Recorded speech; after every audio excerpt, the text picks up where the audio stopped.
একদিন এক মাছওয়ালা সকাল সকাল রাস্তা দিয়ে মাছ ধরার জন্য নদীতে যাইতেছিল। তখনই তার নজর পড়ে একটি অটোর দিকে। তার সামনে এসে অটোটা দাঁড়িয়ে পড়ে। তারপর সেই অটোর ভিতর থেকে অটোওয়ালা আর প্যাসেঞ্জার নেমে পড়ে। প্যাসেঞ্জার অনেক খুশি হয়ে তাকে অনেকগুলো টাকা দিয়ে দেয় এইখানে তাকে নিয়ে আসার জন্য। তারপর সেই অটোওয়ালা খুশি হয়ে সেইখান থেকে চলে যায়। তারপর সেই মাছওয়ালা বলতে লাগে, আরে সর্বনাশ, আমি প্রতিদিন মাছ ধরতে ধরতে ভোর হয়ে যাই, আর এই অটোওয়ালা একটা চক্কর দিতেই এতগুলো টাকা ইনকাম করে নিল।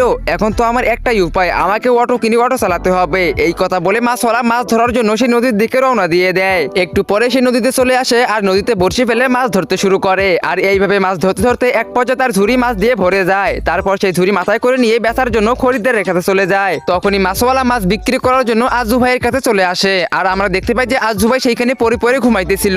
তখনই মাছওয়ালা তাকে জোরে জোরে ডাকতে শুরু করে। তখনই আজু ভাই ঘুম থেকে জেগে ওঠে আর চিৎকার করে বলে, আরে কে কে? তখনই সে মাছওয়ালাকে দেখতে পায় আর দেখতে পায় যে তার ঝুড়িতেও অনেক তাজা তাজা মাছ আছে। তখনই আজু ভাই অনেক বেশি খুশি হয়ে যায় আর মাছওয়ালাকে টাকা দিয়ে তার সব মাছ কিনে নেয়। তারপর মাছওয়ালা আজু ভাইয়ের কাছ থেকে টাকা নিয়ে অনেক বেশি খুশি হয়ে যায় আর সে ডিরেক্ট একটা অটো শোরুমে চলে যায় অটো কেনার জন্য।